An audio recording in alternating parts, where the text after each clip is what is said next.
Grace and peace be with you on this day.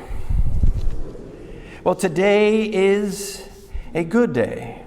Today is the day that the Lord has made for us to rejoice and be glad in it. For some people, it's a good day because there is sunny weather and they're going out to the beach or they're going out on their boat. For some other people, it's because of joy in their family. Specifically for Muriel and Harlow Kehoe, it is the day before their 63rd wedding anniversary. And so Muriel and Harlow, happy anniversary. For me, it's a good day because it's a day where I'm back with you. Once again, I said it last week and I'm going to say it again. It is so good to be here, back in my spiritual home at Pass-A-Grille Beach Community Church. For those of you who are visiting or haven't been here for a while, you may not know that I was away for 3 long months. I was on sabbatical, and this is my 3rd Sunday back. And people keep asking me, what was it like to be on sabbatical? And I say, well, it's like being in a Jimmy Buffett song, experiencing changes in latitudes and changes in attitudes. We traveled south to the Caribbean and then north to Canada, and to be in places and in cultures dramatically different from our own. And many of you who have traveled a lot more than I have, I'm sure you know that when we spend time in another country, we realize how easy it is to make fun of Florida. So with your permission, this Floridian is going to poke some good-natured fun at our state, the state of Florida. It was while I was in Calgary, in conversation with a young woman, that she complained about the heat and said it was almost 30 degrees. My wife and I, we looked at each other. I had to take out my phone and translate Celsius to Fahrenheit to find out that she was complaining about 85-degree weather. And we had to laugh and remind her that we're from Florida. We're from Florida, and 85-degree weather is really not that big of a deal. And then I said to her, I mean, like, Florida is so hot. And you would say, Florida is so hot that when you die and go to hell, you wake up in Boca Raton. But if the heat doesn't get you, the humidity will. Florida is so humid. Florida is so humid that it's common to see naked old men sitting on a front porch to enjoy the outdoor sauna.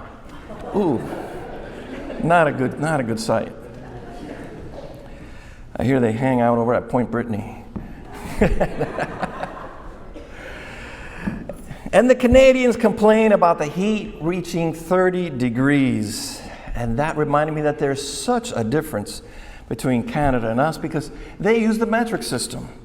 I mean, like, as an American who thinks that God loves our country more than any other country in the world, why are they making us work so hard to try to figure out what those metric numbers mean?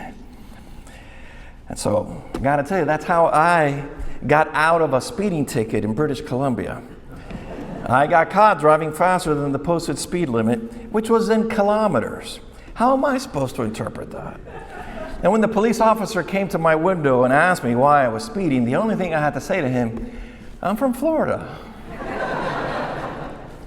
And then he went ahead and patted me on the head and he asked me if my experience at the airport in Calgary wasn't too confusing for me and would I like a lesson on how not to approach the bears. But it's not just Canada that uses the metric system. It's actually everybody. We were in the Caribbean and it's there. And it's in every country of the world. We're the ones who refuse to use it as if it were anti-American to measure in meters. It's sad when you think about it. There are people in just about any country that you could mention. Go ahead, just think of a country. Yemen. Yes, they use the metric system. Trinidad and Tobago. Yes, they use the metric system. It is everywhere. But we, in the land of abundance, refuse to use it. I don't know if you remember studying the metric system, but when I was in school, I was told that I had to learn it because eventually the country was going to go metric. And there was some year in the future where everything was going to turn over to metric. And then guess what? It never happened. I guess too many of us flunked that class. I could just hear, no, it's too hard. It's based on tens. Who needs that? Let's just teach things that make us feel good and let the rest of the world adjust to us. Yes, the differences between Florida and Canada are many. But after 12 days in Canada, I have to confess that we were eager to get back home. When the plane landed in Tampa and I could see the heat waves floating over the tarmac, I thought, man, it's so good to be back home. And it was late in the day when the plane landed, but we had the energy of a 25-year-old as we sprinted out of that gate, thinking, I can't wait to get home.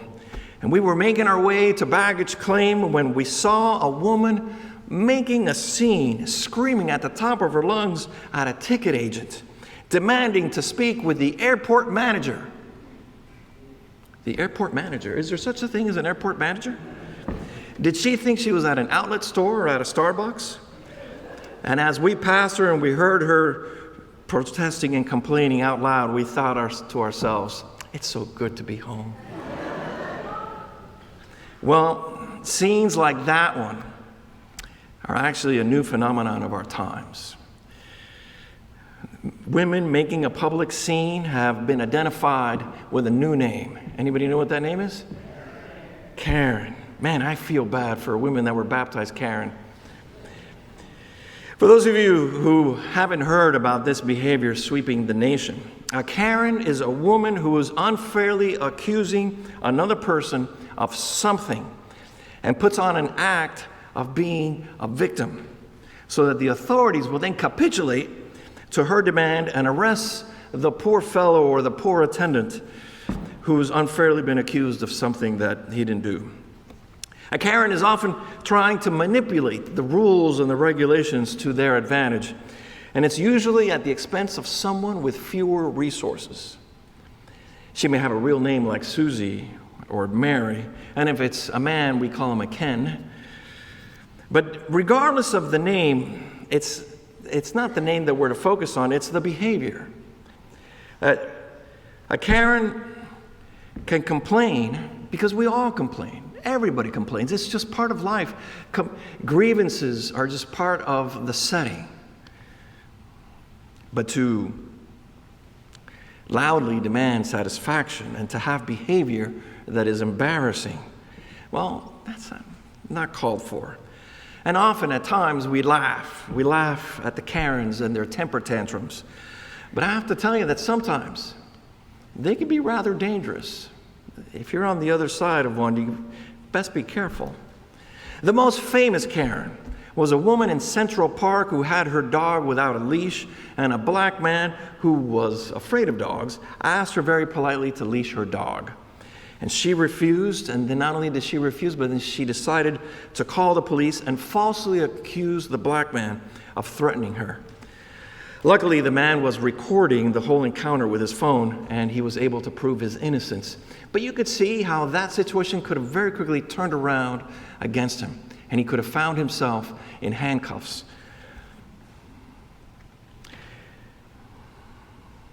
Karen's behavior was abominable, and she was repudiated throughout the nation.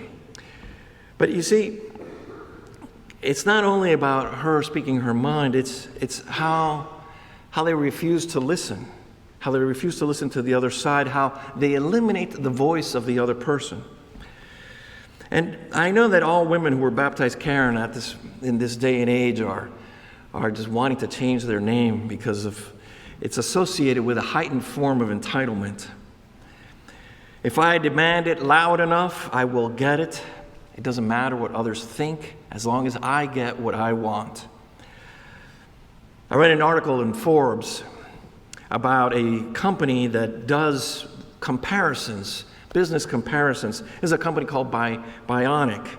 And to deal with customer relations, when we're dealing with human beings, dealing people to people, it's important for these companies to sometimes get these important studies. And so this study was about the rise of the Karens.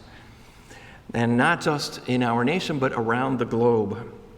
So they did a rather comprehensive study of the many people who complain and who get, other people in trouble.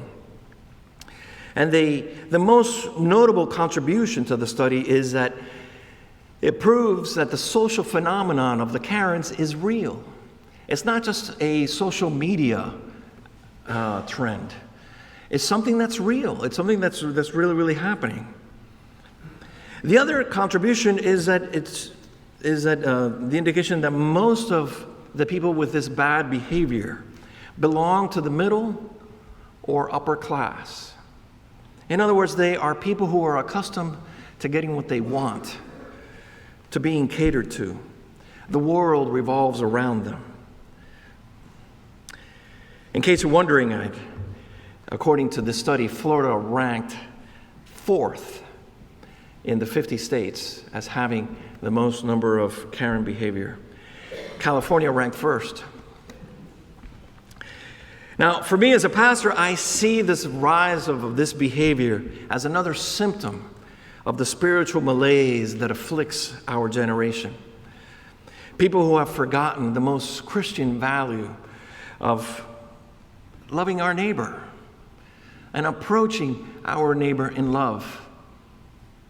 It reminds me of the parable of the Good Samaritan, where the question was posed, and who is our neighbor? And a good Bible study would reveal that everybody is our neighbor, not just the people that are to the east or west of our house, not only those that share our fence, but anybody. In the parable of the Good Samaritan, there's this individual who's off on the side of the road in the gutter, and he's passed along over and over again, and nobody would help him. And at the very, very end, a Samaritan passed by and assisted. Now, I know that you've heard sermons about this and done Bible study about it, but the bottom line is that we are all neighbors of each other, and we are to be there for each other, especially in a moment when somebody is in the gutter. Well, this time I'm suggesting that we're all neighbors of each other, especially if we are in conflict with each other. That we should be able to approach each other in a neighborly manner and not as enemies. That we should be able to remember that the best way to address a grievance is with love and kindness. That we might be able to see each other as members of the same community, as children of God. Everyone is worthy of love. I preached about this last week, and I'm just continuing the same sermon, that we are all part of the same family, but especially when we are in conflict, that we might remember that we're called to live our Christian values when they're most needed. And they're most needed in times of difficulty, in times of stress, in times when we might feel that we're being wronged, in times when we feel that there might be a misunderstanding, in times when there might be some tension because of something that was said or something that was done or something that is owed. How is it that we ought to approach each other and address it? How is it that we ought to speak with one another? Today's scripture passage is about first century Karens who complain that Jesus is not following the law. Now, these are men, these are religious leaders, and these are religious leaders who are so focused on the letter of the law that they are missing the bigger picture. They completely overlook the miracle that unfolded before them, and all they could see was that Jesus was working on the Sabbath. Now, we could read this as a narrative that illustrates how out of touch the religious leaders were with the Spirit of God. We could easily see how this is about first century Pharisees, and we may think that it has nothing to do with us. Or does it? For you see, today's passage is about Pharisees not only in the first century, but in every century. The Pharisees that pop up in every generation and in every country and in every culture. People who adhere to the letter of the law to the point that they block out the creative spirit of God. The timeless adage, misery loves company, is true because complainers like to pull in other people into their complaint. It kind of validates them. And often, at times, we yield to the lower impulses of our nature. And we find ourselves in the worst kind of finger pointing. Today's passage, we see how Jesus has no patience for complaining and for complainers. And we have to think about that. How is it that at this moment we don't get from Jesus a loving and kind remark? We have to think about who he's addressing. He's addressing the religious leaders. They were at the top of the food chain. They were used to getting everything that they wanted. The world literally revolved around them. And they were constantly making sure that everybody was revolving the whole world so that they can continue to be the center of attention. And so it is with anger that he puts them in their place. It is with repudiation that he reminds them that our God is not constrained to the limits of the law. Complaining runs the risk of channeling the wrong energy. And like the Pharisees in the Gospels, when we complain, we may be focusing on the wrong thing. We might be missing the miracle that is unfolding before us. As I read this passage, I think to myself, have we become a nation of Pharisees? Are we becoming people who can't recognize the miracles because of all the laws that surround us? Have we been at the top of the pyramid for so long that we forget how hard it is for people with fewer resources? Modern-day Karens, in many ways, are modern-day Pharisees, missing the point, manipulating the law to their advantage, and unable to see the Spirit of God. It's a spiritual blind spot. It darkens the soul. And this is where I'm going to give you a tool. Just like I gave you last week, I gave you something to do. This time I'm going to give you another tool. And that is to remember our welcome that we say here Sunday after Sunday. No matter who you are or where you are in life's journey, you are welcomed here. But this time say it Monday through Friday. Say it when you wake up in the morning. Say it as you're about to go into work. Say it when you are in traffic. The welcome of our church is important, not just for church, but for us as individuals, and to say outside the footprint of this building. Because then we channel a certain energy, an energy that is positive, an energy that is welcoming, an energy that is open. And this energy will bring people into our lives. And regardless of who they are or where they are in their journey, we will recognize and validate their worth. And when we do that, we're more prone to stop complaining about what they did or didn't do. And the finger pointing just might start to come to a cease. And we engage in the formation of a peaceful and beloved community, the kind that Martin Luther King Jr. dreamt, where everyone is valued and treated fairly. It is the universal challenge of humanity. It is a challenge that we see in every generation, and not just here in the wonderful state of Florida, but throughout the world. The challenge of resisting our lower impulses, the challenge to reach for higher ground, higher values, and higher love. And so let us do it. Let us be part of the Spirit of God every single day of the week, regardless of the difficulties of the week, regardless of the conflict we might come into, regardless of how people might be doing us wrong. May we be able to repeat that welcome. And if we be so brave, even to their face, to say that no matter who you are or where you are in your journey, I welcome you into my life.